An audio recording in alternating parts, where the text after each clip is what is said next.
Bonjour à tous, bienvenue dans ce Good Morning Market que j'ai l'honneur de vous présenter. Votre rendez-vous matinal est de retour. J'espère que vous allez bien et que vous allez passer une bonne journée de trading en notre compagnie, une bonne semaine de trading. Alors vendredi dernier, le S&P 500 a baissé de 0,48%, le Nasdaq a lui progressé de 0,5%. Alors les vendredis, ce sont des journées, on peut pas trop... sont pas trop significatives de la tendance du marché. Actuellement, les indices progressent de 0,44% pour le S&P et de 0,62% pour le Nasdaq. Le Nikkei cette nuit a baissé de 0,95%. Le week-end dernier, on a eu l'escalade du conflit israélo-palestinien comme attendu, hein, on s'y attend un petit peu. Et côté calendrier, on a une semaine qui s'annonce très chargée.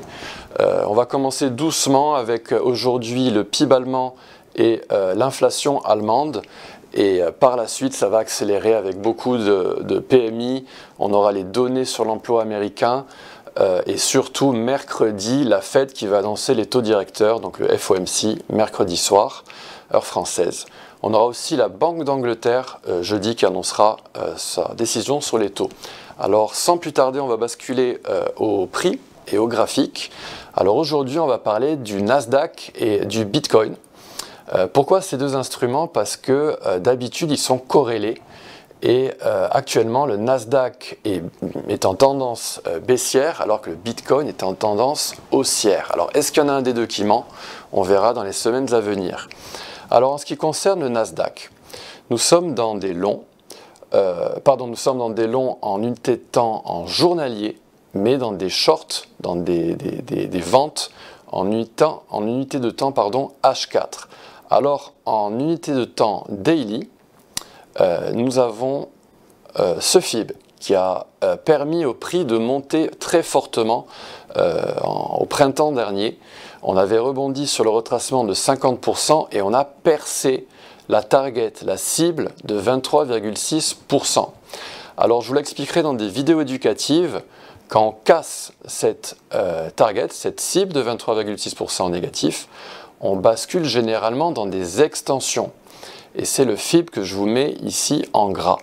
Une extension, c'est un FIB qu'on ancre sur le plus haut précédent, la cassure des 23,6% négatifs, jusqu'au top récent.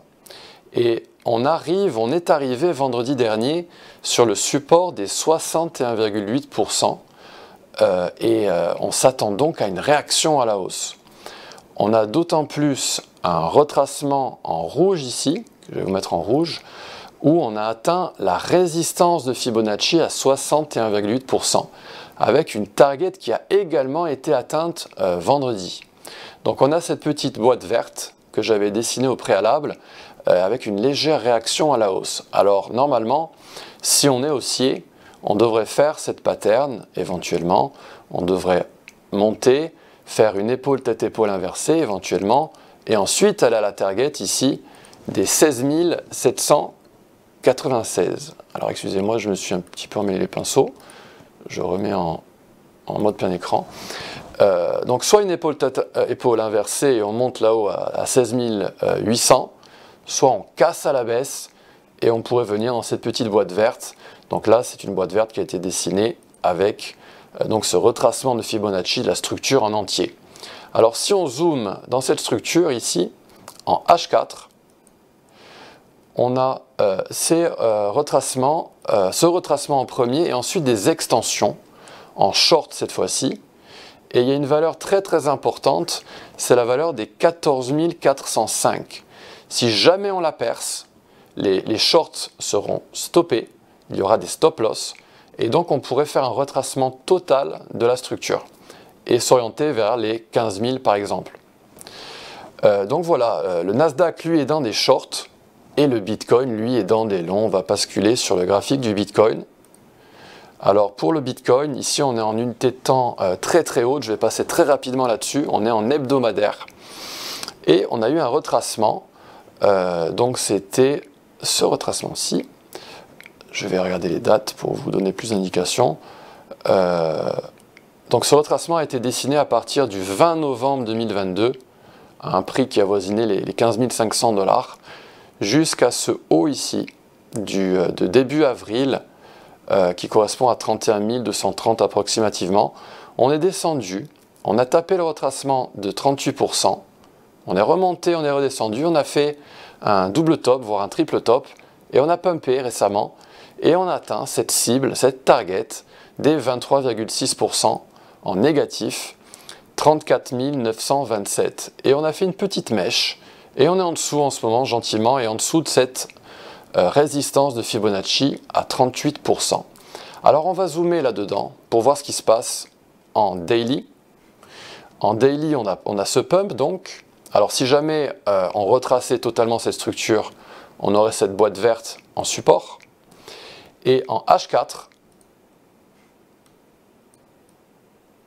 on a cette structure donc qui ressemble un petit peu à ce qu'on a vu précédemment dans le Nasdaq.